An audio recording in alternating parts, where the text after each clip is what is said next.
इदम श्री सद्गुरुवे नमः। जन्म शताब्दी पुस्तक माला 70 गायत्री महाविद्या की उच्च स्तरीय साधना डे 16। परम पूज्य गुरुदेव वंदे माँ की दिव्य ऊर्जा, उनके दिव्य भाव को अपने अंतःकरण में अनुभव करते हुए उनकी प्रेम तरंगों में गायत्री रूपी इस महासमुद्र में गहरे डूबे हुए हम गायत्री साधक हैं। गायत्री के महासमुद्र में पूरी तरह तल्लीन हो गए, लीन हो गए, और माँ गायत्री का प्रकाश चारों तरफ से हमारे रोम रोम से हमारे भीतर प्रवेश कर रहा है। हमारी समस्त इंद्रियां, पांचों कर्मेंद्रियां, पांचों ज्ञानेंद्रियां गायत्री में हो चुकी है। हमारे तीनों शरीर गायत्री में हो चुके हैं, और अब सुनने वाला और कहने वाला गायत्री है। बस वो आदि शक्ति परम पूज्य गुरुदेव वंदे माँ के सानिध्य में हमें देवलोक की यात्रा पर लेकर जा रही है, हमें एक श्रेष्ठ मानव होने की यात्रा पर लेकर जा रही है। पिछले स्वाध्याय में हमने जाना समझा कि नारी का क्या उचित कर्म है, नारी का सम्मान कैसे किया जाता है, और नारी को एक स्टेप ऊपर क्यों रखना है, और नारीत्व के गुण कोई भी धारण कर सकता है। हमने जाना कि नारी नारी के प्रति कैसे गलत विचार और कैसे अनुचित विचार रख रही है। हमने जाना कि भ्रूण हत्या रोकना है तो उसके लिए क्या करना आवश्यक है, कौन कौन से कदम है जो लिए जा सकते हैं। हमने जाना कि भाइयों को क्या करना है, और हर समय भाइयों को दोष नहीं दिया जा सकता, हर समय पुरुष वर्ग को दोष नहीं दिया जा सकता। दोषारोपण की दृष्टि से हमें पूरी तरह मुक्त होना है। अब इसी में गुरुदेव कह रहे हैं कि वो नारी जो आपके घर आती है वो आपकी हुक्म की गुलाम हो जाती है और कहती है जो आप कहेंगे हम वो करेंगे, जो आप खिलाएंगे हम वो खाएंगे, जो आप कहेंगे वही हम करते हैं। बेपैसे की वो गुलाम होकर रह जाती है। जैसे भी आप रख लेंगे आप हम रह लेंगे, आप गाली देते हैं तो वो गाली बर्दाश्त कर लेती है, हम आपके इशारे की छत्र छाया में रहेंगे। समर्पण कौन कर सकता है? समर्पण बेटा बहुत मुश्किल होता है। गीता में भगवान कह गए हैं, क्या कह गए भगवान? उन्होंने कहा, ध्यान से सुनेंगे क्या कहा, अरे मूर्खो, अपनी अकल तो हमको दे दो, अपनी अकल तो हमको दे दो, अपनी इच्छाएं हमको दे दो, अपना सामान हमको दे दो। लेकिन उनकी बात को मंजूर नहीं किया। हर एक ने कहा हम आपको अक्षत चढ़ा सकते हैं, चंदन चढ़ा सकते हैं, आपकी आरती उतार सकते हैं, लेकिन देने के लिए अंगूठा, देने के लिए हम ठेंगा दिखा रहे। ठेंगा अब आजकल एडवांस वर्जन में थम्स अप हो गया वो ठेंगा, पर असल में वो ठेंगा ही है। हम भगवान को भी ठेंगा दिखाने लगे, क्या ही करेंगे। और हम यह भी कहते हैं और करते रहे हैं, लेकिन हमारी देवी ने समर्पण करके दिखा दिया, नारी शक्ति ने वो समर्पण करके दिखा दिया। बेटे, देवी नारी के भीतर देवी छुपी है। देह से आवरण से वो कैसी भी हो, पर उसके भीतर देवी छुपी है, और तुम चाहो तो उस देवी का जागरण कर सकते हो। तुम में वो क्षमता छुपी है कि तुम उस देवी का जागरण कर लो।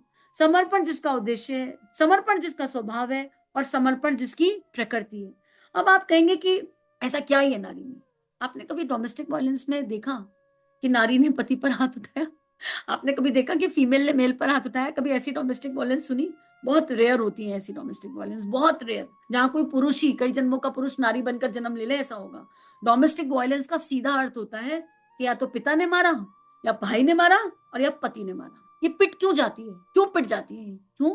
इसलिए नहीं कि ये कायर है, इसलिए नारी नहीं पिटती है कई बार कि वो कायर है, इसलिए कि वो समर्पण की देवी है, शक्ति स्वरूपा है, और पिटने के बाद भी प्रेम होता है उसके अंदर। कोई बात नहीं, सुधर जाएंगे, कोई बात नहीं, इट्स ओके।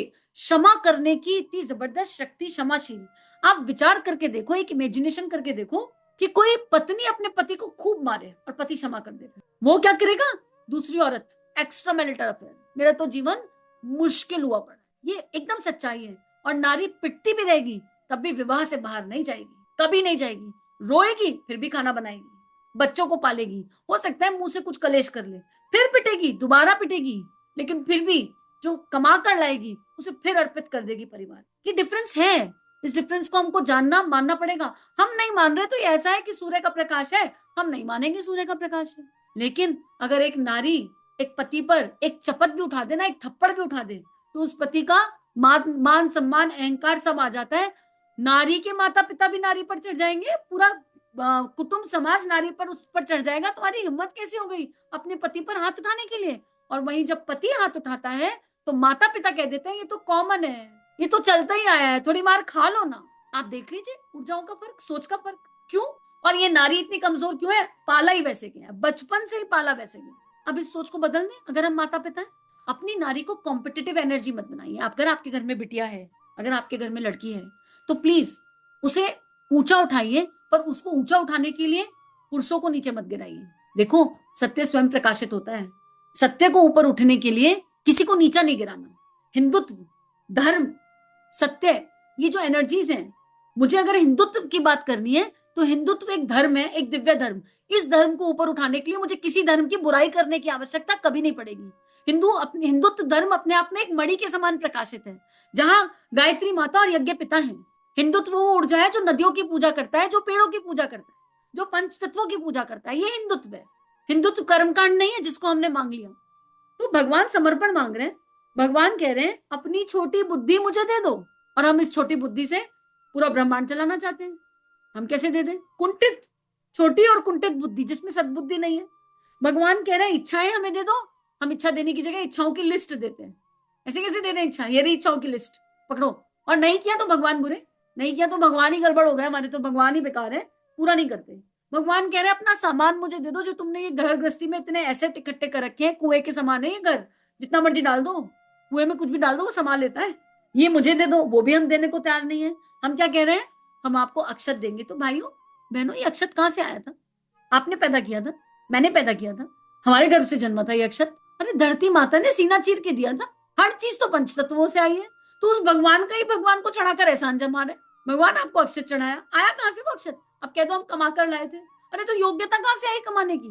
अक्षत धरती माता अगर अन्न देना बंद कर दे तो कहां से लाएंगे अक्षत चढ़ाने के लिए? धरती माता कह दे मैं नहीं दे रही अन्न, मैं ना फल दूंगी ना फूल दूंगी, ना तुम्हारा अन्न दूंगी, खाने के लिए मोहताज आ जाएंगे। एक एक एक दिन गुजारा नहीं होगा। धरती माता अगर एक दिन धरती माता हड़ताल पर चली जाए, केवल एक दिन, पूरा विश्व रुक जाएगा। जस्ट वन डे, पूरा विश्व, एक भी पंच तत्व एक सेकंड के लिए भी रुक जाए, पूरा विश्व रुक जाएगा। हवा रुक जाए 5 मिनट, सारी योनियां तड़प तड़प कर वहीं दम तोड़ देंगी। सारा पानी, सारा पृथ्वी का जल स्थिर हो जाए 10 मिनट, हम स्थिर हो जाएंगे। हमारा जीवन चलायमान नहीं रहेगा, क्योंकि हमारे शरीर के अंदर जो जल है 70%, वो भी तो स्थिर हो जाएगा। हम बर्फ जैसे हो जाएंगे। तो हम समझ ही नहीं पा रहे हैं कि हम भगवान को क्या देने की चीजें। भगवान को जो देना है वो देना है ये मैं होने का भाव। आई एम द डूअर, मैं भगवान को ये देना। जब हम भगवान को ये अर्पित समर्पित कर देंगे तो जो बचेगा वो वही बचेगा। गायत्री की उच्च स्तरीय साधना से पूर्व गुरुदेव ने कहा देह अलग चेतना अलग, और वो कॉन्शियसनेस बचेगी, चेतन कॉन्शियसनेस। और जिसकी चेतन कॉन्शियसनेस बच गई वो क्या नर नारी में भेद कर सकता है? सवाल ही नहीं होता है। कहेगा मैं एक आत्मा, आत्मा अरे ज्ञातव्य, जानने योग्य इस संसार में केवल आत्मा है। वो तो यही कहेगा हरि कथा कथा बाकी सब व्यथा। मां आनंद में ही कहती थी हरि कथा कथा बाकी सब व्यथा। याद रखने योग्य इस संसार में केवल ईश्वर है, केवल गुरु है और गुरु के वचन है। और हमें इसके सिवा सब कुछ याद रहता है, हमें इसके सिवा सब ब्रह्मांड याद रहता है। किसने 10 साल पहले किसी ने तुम्हारा दिल दुखाया होगा, और मैंने अभी 10 साल पहले कहा तो तुम्हें याद आ गया किसने तुम्हारा दिल दुखाया था। याद रखने योग्य 10 साल पहले ईश्वर ने भी कोई कृपा करी होगी, वो याद नहीं आई। या 10 साल पहले जीवन में कुछ खूबसूरत नहीं हुआ होगा, कुछ अच्छा नहीं हुआ होगा, वो याद नहीं आया। लेकिन 10 साल पहले हमको किसने आहत किया, हमको किसने दुखी किया, हमें वो याद है। तो हम इस देह रूपी कलेवर के अंदर क्या ले रहे हैं? सड़े हुए आलू। एक भावना जो कुछ कंट्रीब्यूट ना कर रही हो मन को, मस्तिष्क को, विचारों को, वो अंदर अंदर सड़ जाती है। यकीन करिए बहुत भयानक सड़ जाती है, और वो फिर कैंसर जैसे रोगों के रूप में निकल निकल कर आती है। वो जो एक भावना जो हमें कंट्रीब्यूट नहीं कर रही हो और अंदर अंदर हो। हाँ, अगर हम अभ्यास प्रयास की यात्रा पर है, कोशिश कर रहे हैं, तो ठीक है, फिर रोज धूल मिट्टी आती है, रोज डस्टिंग कर दी, बात खत्म। लेकिन हम छोड़ना ही नहीं चाहते। आई हैव सीन पीपल जो कहते हैं हम क्यों क्षमा करें, हम नहीं करेंगे, हमें करना ही नहीं है, हम कर सकते हैं पर हम करेंगे नहीं। बताइए ये कौन सी ऊर्जा है? तो अगर हम बैलेंस बनाना चाहते हैं इस पृथ्वी का, इस सृष्टि का, इस संसार का, तो हमें ये सीखना होगा कि नारी नारी का सम्मान कैसे करे, नारी भाइयों का सम्मान, पुरुषों का सम्मान कैसे करे, पुरुष नारी का सम्मान कैसे करे। हमें ये जानना होगा, समझना होगा। एक संतान के लालन पालन में किस तरह की एनर्जीज को डालना है, भेदभाव नहीं करना है।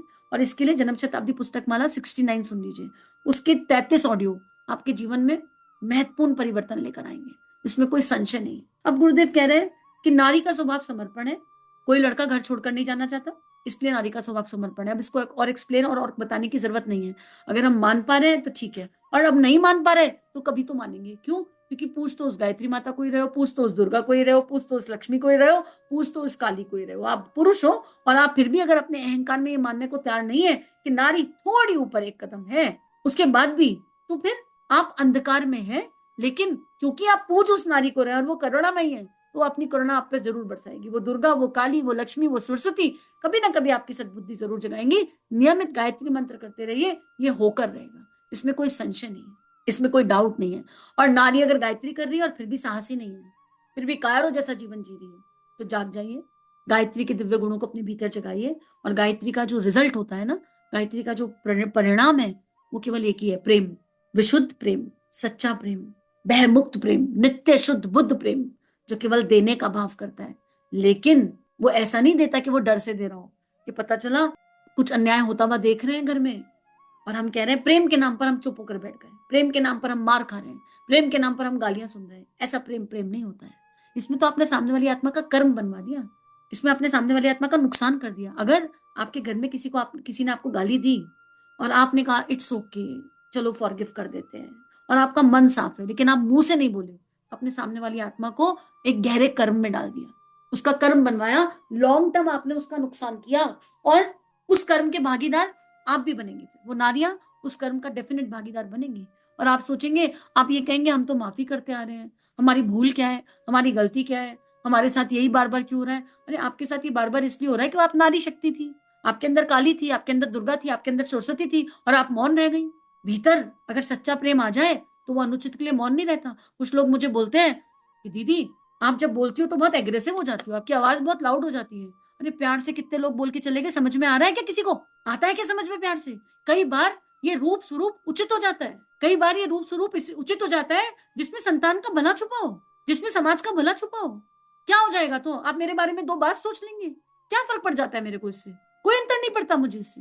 लेकिन प्रेम की भाषा जरूरी नहीं है कि मौन हो, और प्रेम की भाषा जरूरी नहीं है कि एकदम पोलाइट पोलाइट। आप वो सोच के देखो, मैं इसी ऑडियो को बहुत पोलाइट मोड में बनाऊं, आप सुन लेंगे, आपको रस आ जाएगा, आप कहेंगे बहुत मीठा बोलती है। मुझे नहीं चाहिए आपकी तारीफ, भाई मैं मीठा बोलती हूँ, नहीं बोलती मैं मीठा, एकदम कड़वा बोलती हूँ, एकदम उचित कड़वा, जो मेरा गुरु मुझे सिखाता है समझाता है वो बोलती हूँ। हो सकता है एक आध बात अनुचित निकल जाए, पर उसका भय नहीं रखती, कर्म का फल का भय नहीं होता मुझे। फिर ईश्वर जाने, ईश्वर देखेगा। लेकिन भीतर परिवर्तन आने को तैयार नहीं है, चारों तरफ आपत्ति काल मचा हुआ है, इतना इतना युग बदलता जा रहा है, कलयुग आता चला जा रहा है, और हम जाग नहीं रहे, हम सोए जा रहे हैं, सोए जा रहे हैं। तो कैसे जगाएं? कई बार जब बच्चा बहुत गहरी नींद सोता है तो अलार्म बहुत तेज लगाना पड़ता है, और जब अलार्म तेज बजता नहीं तो माँ बहुत जोर से जाकर चिल्लाती है, अरे उठ क्यों नहीं रहा, तुझे समझ में नहीं आ रहा स्कूल की बस छूट जाएगी, अरे उठ क्यों नहीं रहा, तुझे समझ में नहीं आ रहा क्या हो जाएगा।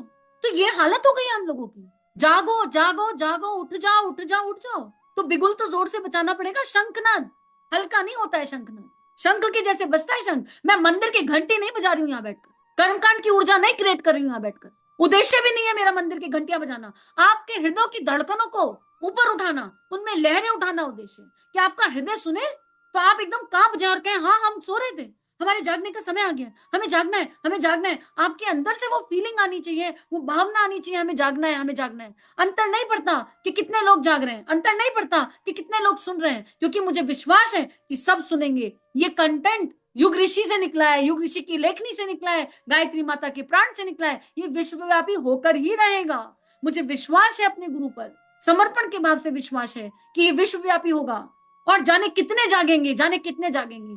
जाग जाओ भारत के वीरों, भारत माता बुलाती है, जाग जाओ ये नारी शक्ति, भारत माता रोती गाती है। अगर हमें तिरंगे के जज्बे को अंदर लेकर चलना है, अगर हमें भारत को विश्व गुरु बनाना है, अगर हमें भारत भूमि को समुन्नत बनाना है, तो अब जागना आवश्यक है, जागना जरूरी है, और हम सब जाग गए हैं। लेकिन फिर भी विनम्रता ये कहती है कि अगर आपके दिल को आहत हुआ हो तो उसके लिए मैं पूरे दिल से क्षमा प्रार्थना, पूरे मन से क्षमा प्रार्थना है। आप सब छोटी बहन बेटी जानकर क्षमा कर दो, आप सब कुछ माँ मानते हो, माँ मानकर क्षमा कर दो, आप जो भी भाव मानते हो, जो भी आपको इस आवाज से कनेक्ट मिलता हो, आप उस ऊर्जा से क्षमा कर दो। लेकिन मैं क्षमा कंटेंट के लिए नहीं मांग रही हूँ, मैं क्षमा कहने के तरीके के लिए नहीं मांग रही हूँ, मैं क्षमा इस बात के लिए मांग रही हूँ कि आपका दिल दुखा, जो मेरा उद्देश्य नहीं है।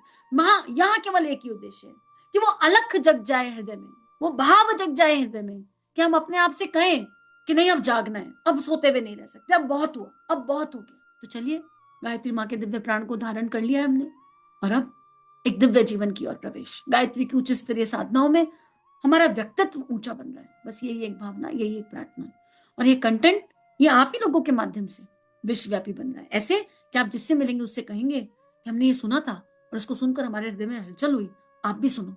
आप रह नहीं पाएंगे इसे साझा करे बिना अपने स्टेटस पर, अपने सोशल नेटवर्किंग साइट्स पर रह नहीं पाएंगे, पॉसिबल ही नहीं है, क्योंकि वो गुरुदेव का दिव्य प्राण आपके भीतर हलचल करेगा और आप इसे साझा करेंगे।